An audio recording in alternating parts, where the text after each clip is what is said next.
One of the more popular franchises that everyone seems to remember from the Sega Genesis was the Streets of Rage franchise. 3 games released in the Streets of Rage franchise: Streets of Rage 1, Streets of Rage 2, Streets of Rage 3, all featured on the Sega Genesis, and then after that, well, Streets of Rage just kinda went away. Fighting Force, which was a game that came out on the PS1 and the N64, was originally going to be Streets of Rage 4, except it was going to be a bit different, obviously using 3D style characters and 3D style levels, but that never came out to be, and that game ended up becoming Fighting Force, which was a game all on its own. So Streets of Rage hasn't been seen since the Sega Genesis days, but then of course Streets of Rage 4 was announced, and many people were a bit skeptical about it. Was it going to be a simple cash grab, just trying to prey on nostalgia of the Streets of Rage name? A lot of people were upset with the graphical style of the game. They felt it looked cheap, it looked like a Flash or a mobile game. So how did Streets of Rage 4 end up coming out? Well, I ended up getting my hands on a review copy of Streets of Rage 4 for the Nintendo Switch, and that's what we're going to talk about today. We're going to do a deep dive into the game and see if this is a simple cash grab or if it's something special in the beat 'em up genre. What's going on, guys? I'm RGT85. If this is your first time on the channel, be sure to hit that subscribe button. But without any further ado, let's talk about Streets of Rage 4 for the Nintendo Switch and see if this is a game you should want to check out. So Streets of Rage 4 takes place around 10 or so years after the events of Streets of Rage 3. After Mr. X and the Syndicate have been removed from their reign of terror, a new group is put in its place, the Children of Mr. X, known as the Y-Twins. Axel and Blaze team up once again, along with 2 new characters to the franchise. Cherry, who is the daughter of Adam Hunter from Streets of Rage 1, and the niece of Skate from Streets of Rage 2 and 3, and Floyd, who is an apprentice of Dr. Zan from previous Streets of Rage games. The story basically has you trying to track down the Y-Twins in a series of different levels, while encountering both familiar and new faces to the franchise, from common enemies to boss battles. Now, the story is nothing to write home about. It's a beat 'em up after all, and there is some logic put into place as to why people are acting the way they are that happens with comic book style cutscenes that happen in between levels. It ain't a deep narrative or anything like that, but really, it doesn't need to be. Gameplay is what matters in a game like this, and Streets of Rage 4 doesn't try to change up too much in terms of that department, which I think is a good thing. Each of the 4 characters and subsequent characters that you can unlock by playing the game all have their own strengths and weaknesses. Characters like Axel are rather balanced, whereas someone like Floyd is slow but a lot more powerful. It makes for some interesting times trying to figure out which character is best suited for a level, because honestly, I had an easier time with certain characters on certain levels than other characters. In typical fashion, you punch, kick, and jump your way through 12 different levels against a variety of enemies. As in previous Streets of Rage games, you have a special attack that you can do that will drain some of your life, but now you can actually regain that health back by successfully doing follow-up attacks, which adds a nice layer of strategy to things. You can also use a defensive move as well that will drain a bit of health, but I never found myself using this, to be honest. Besides that, you have a move that you can use that isn't as powerful as the aforementioned special move, but the benefit of this is that it won't drain your health at all. Now, one of the new additions in Streets of Rage 4 is a combo system. Basically, by stringing together attacks on enemies, you will start to increase your overall combo number. The higher the chain, the more points you get. You can use the environment to your advantage as well with this, by destroying stuff in the backgrounds, which will keep your chain going. Points are important because at certain point intervals you'll get more lives. When playing the story mode on normal mode, you start out with only 2 lives, but you can gain more lives by hitting certain point totals, so it's good to chain together as many attacks as you possibly can. Aside from that, you also have a new star attack that you can use. You start out with 1 star, but additional stars can be found by destroying stuff within the levels, and this will unleash a very powerful attack for each character that honestly is best used against bosses. Now, if all this sounds a bit complicated, it honestly shouldn't, because it's a pretty straightforward game at the end of the day.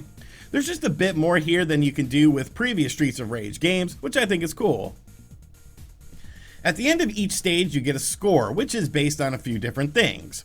Your score from in the level, how much health you have left, how much lives you have left, how many stars you have left, and which difficulty you played it at.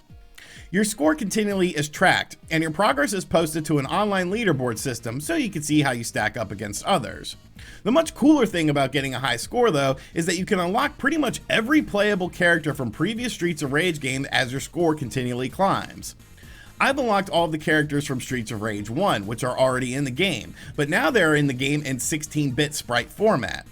It's pretty amazing because they play differently than their modern counterparts, and the sprite work is fantastic. Sure, it might look a little bit out of place when compared to the backgrounds and the enemies, but still, it's definitely awesome. Also, you can unlock characters like Skate, who aren't even in Streets of Rage 4 in their classic format as well. So there's a ton of characters to unlock, and it's simply done by playing the game, which is a great throwback to how games used to be, instead of having to, I don't know, buy DLC. The story mode can be played offline or online, and local co-op is available for up to 4 players. I didn't have a chance to check it out since no one was really playing online, but if there's any issues, I will update it in the pinned comment in the comments section down below. Now, aside from the standard story mode, which is actually pretty lengthy, there are also some other modes to check out too. There's a battle mode, which is basically turns the game into a one-on-one fighter, where you pick a character and battle against another person either in local mode or in online play. I messed around with it on a second controller just to see what it was like, and it was actually pretty fun, and I'll be trying out the online once the game launches. There's also an arcade mode that features no continue, so if you want to see how good you really are at the game, you could try that mode. And there's a boss rush mode as well. Besides that, there's some cool artwork that sort of shows off the progress of the game that you can check out, the characters, and the environments. I like little things like this because it's some additional content that's actually interesting to see. Now, the big issue that people had with Streets of Rage 4 when it was first unveiled was the graphical style of the game, like I said. A lot of people said the game looked like a Flash game, it looked low quality, whatever. And in the screenshots we initially saw of the game, I sort of agreed, but once we saw the gameplay footage, I thought it looked a bit better. Now, I can confidently say that this is no Flash game or mobile game at all in terms of graphics, and it looks fantastic. It sort of has a cel-shaded comic book art style that reminds me a bit of Comic Zone on the Sega Genesis, but more done for the modern era. Animations are super fluid, the action never bogs down no matter the amount of enemies on the screen, and there's even some really nice little details that I noticed, such as lights reflecting off the characters based on what's happening in the background, and detailed shadows in the water as well. Enemy sprites are nice and big and well animated, and there's even some cool foreground and background things that happen in certain levels that add a nice depth to the visual style of the game. The game also looks fantastic in handheld mode, with no graphical differences between that and dock mode that I could see. I actually played the entire story mode in handheld because, I don't know, I just got really into the game, and then I went back and replayed a bunch of stuff to record all the footage for the game that you're seeing here. Now, I've pretty much been gushing over this game the entire time, but of course I do have a few minor gripes with the game. First, let's continue with the graphics. There's some environments that I felt just looked a bit drab and boring, and they kind of stick out like a sore thumb.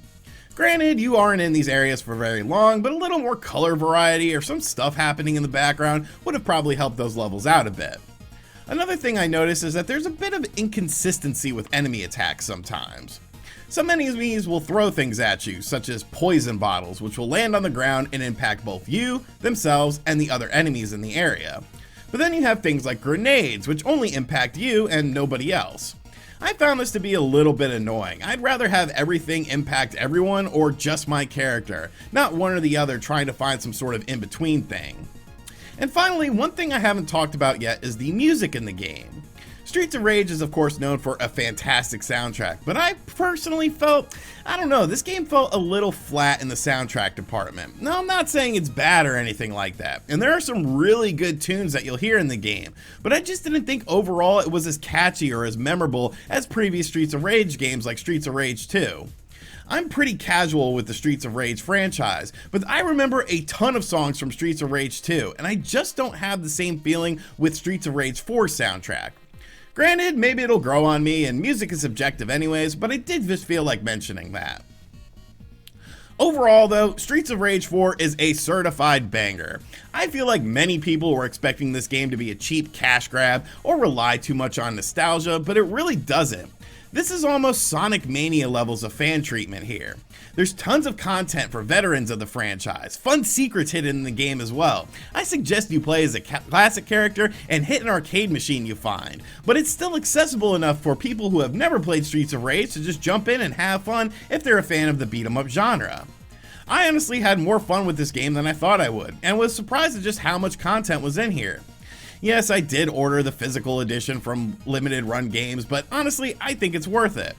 Plus, if you have an Xbox One with Game Pass, I'm pretty sure this game is going to be on Game Pass day one, so there you go, you can play it for free. Regardless though, if you only own a Nintendo Switch or you only own a PS4, I fully recommend Streets of Rage 4 at the asking price because it's just plain fun. I never got bored or wanted to quit until I finished the game, and then I just kept coming back for more to unlock stuff, which is a sign of just a fantastically crafted game.